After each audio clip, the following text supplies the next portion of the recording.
All right, guys, welcome back to the first lab on window functions. So today we will, in this session, we'll be focusing on the aggregation. Okay, and you can see you already know all those various aggregation functions by this time, but we're going to use it specifically for window functions. Okay, and this is what the result will look like. Okay, so you can try by yourself. For example, we have total due, total revenue all, total revenue per customer. Feel free to try if you want to, but let's quickly go to our demo. We're going to be focusing on sum, and just know that once you understand how the window functions work, you can easily use it for any of these particular aggregate functions. Okay, with that, let's quickly go to our lab. All right, guys, so now in our lab here, we're going to start from the beginning here. So let's say we are going to be using our order table. So we're going to pull in our order table here. Okay, and then we're going to start with customer ID. All right, and then we'll put in the order dates, and then we have the total due, okay, as total revenue. So let's quickly do that, and then we'll call these total revenue. All right, and let's run that. Awesome, guys. Now what we want to do is that, let's say for example, we don't want to use group by, and we want to get the sum of everything. Okay, all that we have here, right? We want to have the sum for each record, so the sum to be for everything to be displayed on each record. So how do we do that? Okay, how do we do that? So one way to do that is, then you're going to first start with sum, right? Then this is the first one you're going to see how to use the window functions. Okay, and you're going to say sum over, okay, and we're just going to have it in brackets here as total revenue all. Okay, and we call this total revenue all. Okay, so now once you run this, you see we are getting the sum of all the total revenue across all orders, right, and all customers at the record level. This is great, right? This is really fantastic. And before, if you had to simulate this, let me just quickly show you that. Okay, and I'm going to, let's quickly try to simulate it using group by, and you'll see what I mean. So if I want to simulate this right now using group by, if I don't need group by for this one, I would just say sum of total. Okay, let's do this, and then I will just say sum of total due as total revenue all. Okay, let's run this, and you can see this tells me the total revenue of all, regardless of customers and all that. You can see.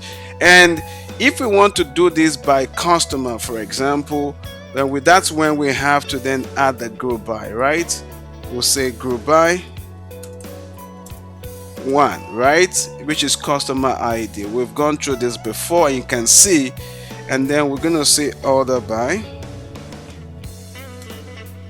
okay, one, and then we're just gonna run that. And you can see, if you take note of this guy here, I'm gonna take note of it here so that you can use that to validate. For customer ID 1100, total revenue is 9115. all right, 0.1341. Okay, what if we don't need to use group by? We can achieve all of that using our window functions, okay, and even do much more. Let's see how that works. Now here, what you're seeing is that is hovering over all the rows, and then is returning the total revenue for each row. Okay, that's what's going on here, but we're going to break it down. Let's say we need to do the same thing, but this time around per customer, just like what we had in the group by, right? How do we do that? Okay, I need to copy all of these so I don't have to retype that. All right, so now we have the sum total due, and then here, remember we saw we can use partition. So we're going to say partition by, and we're going to say customer ID. Okay, and I'm going to describe to you how it's performing this calculation. Okay, now what is happening here is that it's very similar to what you did for group by. It's going to say what is my window. Okay, it's going to look at this. You can see 1100. It's going to partition it by customer ID, right? And we have 3 orders in this for this particular customer. Then for each current role, is going to look at it and say, look, what is the total that I have here, and it's going to return 9115 9115 for each one. It's going to do the same thing for this as well. Look at all the values I have here and return the same value. All right, that's exactly what it's going to do for each one. Going to look at this, for example, and look at, okay, I have 650 here, I have 3721 29, I have 2674, and then what am I supposed to do? Sum. I'm going to sum everything and give you exactly what you want, right? Now that's how the partition by naturally works. Now let's say we will need to make the partition by, we want to do like a running total, for example. Okay, and we're going to break down what we just did right now. We want to do a running total, for example. Now we now say order by. Okay, we now say order date. Okay, we'll say order date, order by order date. By default, sorry about that. Okay, I think I made a mistake. Let me copy that, Control C, and then you're gonna say order date. So if I run this, you're gonna see what's gonna happen right now. All right, so you'll be wondering why. Now you can see here I'm getting all the values, but here I'm only having an aggregate. Okay, I'm having a running total at the customer ID level. What's going on here, guys? What's going on here? So this is where I will try to break things down. Okay, now what is assuming here is that by default this is going to be ascending, and then the frame which we are going to start talking about here is that it's going to be looking at the frame, say rows, okay, between, okay, it's going to say rows between unbounded preceding. Remember I mentioned that between unbounded preceding and current row. If I run this, it's going to give me exactly the same thing. Okay, I'm going to run this again, and I'm going to use this to explain what's going on. Okay, you can see you're getting the same thing. It's still running total at the, at the based on each customer, right? But how is that working behind the hood? Let's try to demystify that. Okay, so I'm going to try to take a screenshot. All right, actually I'm going to share my screen. Okay, just give me 1 second. Let me see if I can quickly share my screen. Okay, 1 second. Okay, so let's say we copy what we just have. Okay, just give me 1 second. I'm just gonna try to explain that. Okay, all right, let me, okay, all right, so let's quickly try to explain this to one another. Okay, just to make sure we understand this really clear. Okay, so now what's going on here is what we are trying to understand, right? So if you look at here, this is the value we are considering, and don't forget we are using this date, and then we are getting the you can see this is it. This is the running total. This is the running total we're talking about. Okay, how is that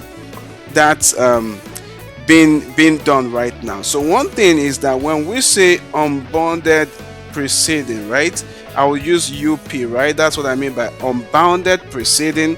And then and we'll say current row. Okay, current row. Okay, you know what, I might as well just make it a little bit clear for you guys. Okay, so let's say current row. Okay, now look at this, for example. Okay, look at this, is all the values we are trying to understand what the engine is doing, right? So look at this value. It's going to start with current row. I'm going to call it CR as 2587, right? I'll just leave the decimal part out of this analysis or illustration. Now, unbounded preceding, don't forget when I was explaining before, I said it's all the rows before, right? Before this current row. It's going to look at all the rows before this current row. There is no other rows before it, and then it's going to say there is no other rows. So it's going to say, and I meant to sum, it's going to say plus 0, and therefore you have 2587. All right, for the second value here, you already know that from this explanation. Current row was going to be, now it's going to be 2770. Again, we'll neglect the decimal places, and then it's going to now look for what are the other, look at the unbounded preceding for this particular second one, right? And say what are the values, what values do I have before this current row?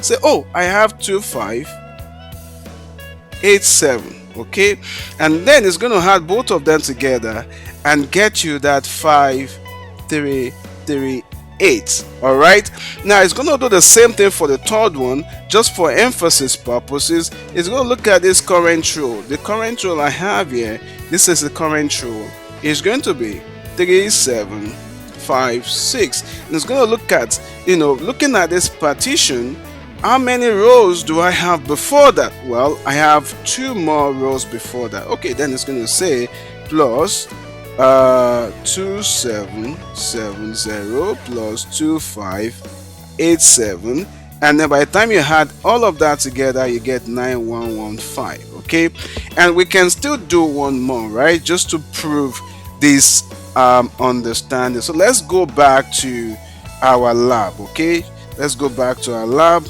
and then let's run one more so we quickly get we have a good understanding of what I mean. Okay, so let's say, for example, okay,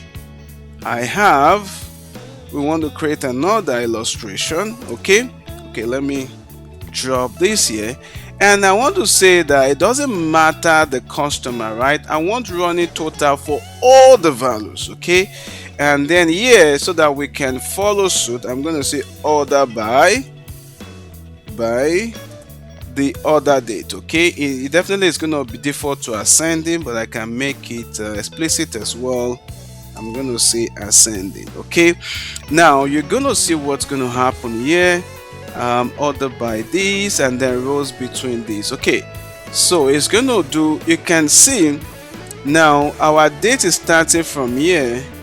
You can see this revenue is starting here, right? It's then going to add this to this, and then looking at again unbounded preceding, right? So it's going to add these two together, right? And then you're going to get this. Okay, okay, I should change this to, okay, let me change this to, just give me 1 second, let me change the alias so that it's very clear. Okay, and then we're going to call this one also running total per customer. Okay, just give me 1 second so that we are not confused. All right, and also you're going to have this one running total for all. Okay, so we're going to just say, let's copy this and have this running total for all. Okay, and then let's actually, what I'm going to do is I'm going to comment this out so you're not confused, and then let's run it again. Oh, I shouldn't comment this guy out. Let's run this again and then you will see. Now what I'm trying to show you, um okay, so what I'm trying to show you here is that if you look at this date, it starts here, right? And then it's adding these two together, getting this one, and then they keep increasing like that. Looking at that, using the order dates to arrange the rows, and then using the unbound, then preceding, and then current row, right? And then you begin to see it's adding this together, add this also, and keep on going like that, like that, like that, like that, until we'll get to the, if we get to the bottom, we only have at this point we only have 1000 rows, but if we are to increase the number of rows, you will see that eventually we'll get that final value. So this is how it really works. But one thing I want to show you right now is that, what if now, instead of me having this running total, right, I really want you guys to get the frame, how the frame works. Let's say the same code, but let's say for example I now switch this one to unbounded following, meaning that I'm not only going to be looking at the rows, all the rows before me, I also need to look at all the rows after me. Let's do that for quickly. Unbounded following, right? So basically all the rows following that current row, okay? And then what happens afterwards, okay? What happens afterwards? Let's quickly look at that, okay? So this is going to be another total revenue on, right? You're going to see it's going to return the same thing, right, for everything. Let's run this again. All right, so now what's going on here is that it's basically for each current row, it will look at, okay, how many rows based on the order date, how many rows do I have before, and how many rows do I have after. Okay, if I can get everything together, I'm going to sum it all together, and then that's what it's going to return here. It's going to do the same thing for each one. That's why you can see the same value, returning. So you can see the power of just understanding how this frame really works. All right, I hope this has been really helpful to you guys. I hope you understand it more right now, and then in the next video we will just continue on this and we just look at the other variation as well. Again, I want to say thank you for watching, and I will see you in the next session.